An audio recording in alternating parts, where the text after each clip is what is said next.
Olá, pessoal! Meu nome é Sara, sou uma farmacêutica curiosa que ama aprender e ensinar. Hoje a gente vai estudar sobre farmacologia. Lembrando, todo esforço que você faz é válido, não desista agora. Então, se você estiver investindo em algum projeto, segue em frente, se organiza, mas não desiste. Essa questão que eu trouxe hoje se encaixa no tópico fármacos que agem no sistema nervoso central, é parte do conhecimento específico provado, cobrado em provas da IBCER para farmacêuticos. Vamos à questão. Qual é o benzodiazepínico considerado a primeira escolha no tratamento de emergência do estado de mal epiléptico? Então, já deu uma resposta, já quase que deu nossa resposta. É um benzodiazepínico. Então, quem nós podemos eliminar dessa questão? Fenitoína não é a primeira escolha. Fenobarbital não é a primeira escolha. Ácido valproico não é. Diazepam ou clonazepam é a nossa primeira escolha para tratar esse problema. O estado de mal epiléptico é uma emergência muito comum no nosso sistema de saúde. O diagnóstico e tratamento devem ser imediatos para prevenir uma lesão neuronal permanente em nosso paciente. É considerado uma crise epiléptica com duração maior ou igual a 30 minutos, ou pode ser repetidas crises de duração menor, porém sem recuperação da consciência entre essas crises. Pode apresentar sinais motores sutis ou não, e pode haver também alteração da consciência. Bem, as causas do estado de mal epiléptico muitas vezes pode ser desconhecida, mas ela pode ter origem em ferimentos na cabeça, pode ser causado por traumas na hora do parto, nascimento, abuso de álcool e drogas. Também pode ser causado até por tumores e outras doenças neurológicas. Então, normalmente doenças que atuam no sistema nervoso da pessoa vai ser a causa do estado de mal epiléptico. Um vídeo anterior eu falei um pouquinho sobre curiosidades da epilepsia, e lá vocês vão saber qual é o tipo de epilepsia que o personagem Coringa do filme tem. Por que ele tem aquela risada incontrolável, por exemplo? Se vocês forem curiosos, vão lá dar uma olhada.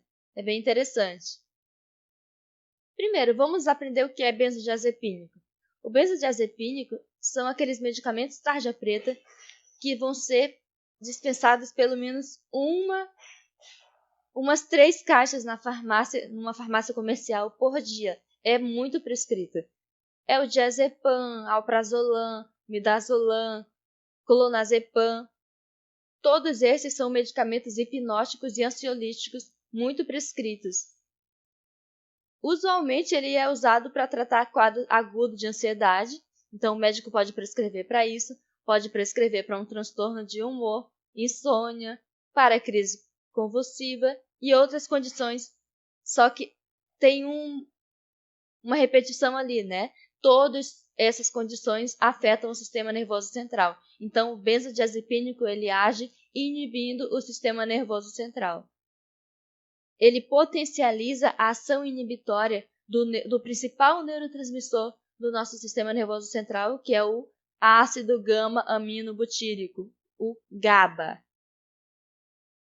Os receptores desse neurotransmissor GABA, possuem 5 subunidades. O benzodiazepínico vai se ligar numa parte específica desse receptor, chamada a subunidade gama. Ele vai se ligar na subunidade gama do receptor GABA-A e vai, a partir do momento que ele se liga, ele fortalece,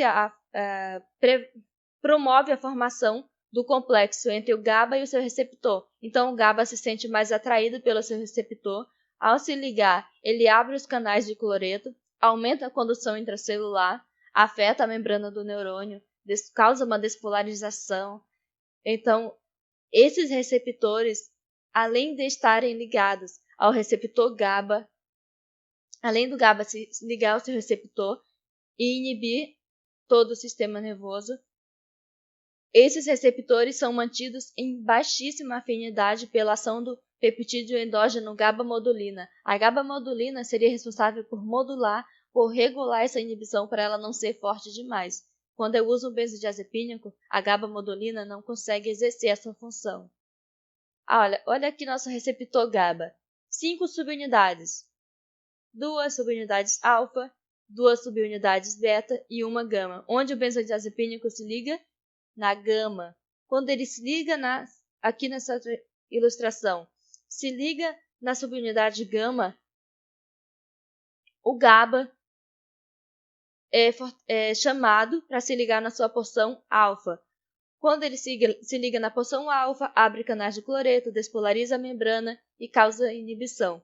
A GABA-modulina, que seria o responsável por regular todo esse mecanismo aqui, não consegue nem chegar perto desse sistema, porque o benzodiazepínico diminui a afinidade desse receptor pela GABA-modulina. Então, a inibição é muito mais duradoura nesse caso.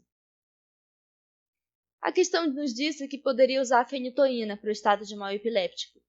Errado. A fenitoína é um anticonvulsionante de ação prolongada. Eu não quero controlar uma crise. Eu não quero prevenir a crise, eu quero inibir ela agora, eu quero interromper agora. Então, a fenitoína não vai ser usada nesse caso. Letra B nos disse que poderia ser diazepam. Realmente, o benzodiazepínico de escolha para tratar esse problema é o diazepam, porque ele tem ação muito rápida. Então, ele vai interromper a crise no momento que eu preciso. Em seguida, eu até posso usar um anticonvulsionante de ação prolongada, pode ser a própria fenitoína da questão anterior, e daí eu previno a recorrência das crises, mas é para manutenção, não é para emergência. A administração do diazepam pode ser tanto por via endovenosa, quanto intramuscular ou oral. A preferência é endovenosa, porque a ação é mais rápida, eu preciso de uma ação rápida. Clonazepam.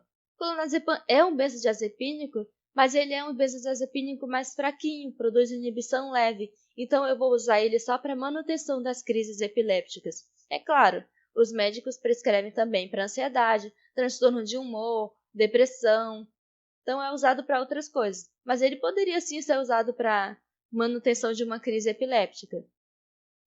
Mas não é a minha primeira escolha no estado de mal epiléptico. Fenobarbital. Por que eu não posso usar um fenobarbital? Porque ele também é para controlar as crises. Então, aqui o fenobarbital é um barbitúrico tão efetivo no controle das crises quanto a associação de diazepam e fenitoína. O que significa? Eu posso usar um diazepam, mas devo usar o diazepam, e depois uma fenitoína. Ou eu posso usar um diazepam e depois um fenobarbital, mas o primeiro é diazepam. Os efeitos adversos do fenobarbital são bem desagradáveis. Pode ser depressão respiratória, reduz a consciência, causa hipotensão. Então, principalmente depois que eu administro ele depois de um diazepam, eu posso ter esses efeitos colaterais bem visíveis. Então, eu vou evitar o máximo que eu puder. Quando que eu vou usar o fenobarbital para manutenção? Quando o paciente for alérgico à fenitoína. Então, se ele não puder usar a fenitoína para manutenção, eu vou usar o fenobarbital. Letra E nos disse que poderia usar o ácido valproico. Também não, porque ele é usado para... Também não posso usar porque ele é usado para controlar as crises. É a longo prazo.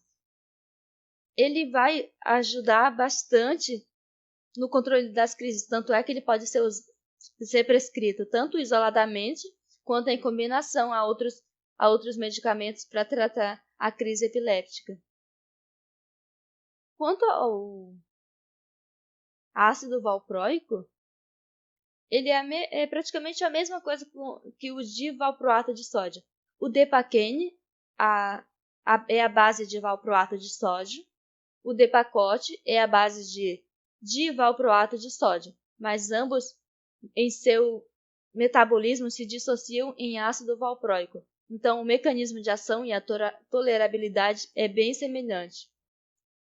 Na verdade, a única coisa que a formulação influencia é na incidência de efeitos adversos para o trato gastrointestinal. O Depakote R ele reduz um pouco mas não chega a eliminar os efeitos sobre o trato gastrointestinal. Eu posso usar até mesmo o Depakine junto com as refeições e diminuir esse efeito ruim sobre o trato gastrointestinal. Devo começar com a menor dose possível e aumentar gradativamente. O Depakine e Depakine Depakote são mais conhecidos como anticonvulsionantes. Então, em pacientes que não têm epilepsia, que não têm convulsão, e estão usando Depakine e Depakote, isso pode soar um pouco estranho. Mas, na verdade, eles estão sendo prescritos atualmente porque eles também podem ser usados para tratar transtorno bipolar ou mania. Então, se você conhece alguém que está usando isso, Depakine ou Depakote, e não é epiléptico, é porque ele pode estar sendo utilizado para outro problema do sistema nervoso central. Bom, gente, é isso que eu tenho para trazer hoje. Espero ter agradado na explicação. Estou tentando melhorar. Se você tiver alguma crítica construtiva, eu aceito, tá bem? Aqui as nossas referências. Eu coloquei em formato de links porque é mais fácil para você pesquisar e ler mais a fundo os conteúdos. E outra coisa, se está lento demais a minha explicação, você aumenta a velocidade de reprodução. Se está devagar, se está rápido demais, tu diminui a velocidade de reprodução que tu vai conseguir absorver com certeza alguma coisa. Muito obrigada. Vou continuar fazendo vídeos aqui. Se estiver servindo para você, dá uma curtida aí. Tchau, tchau.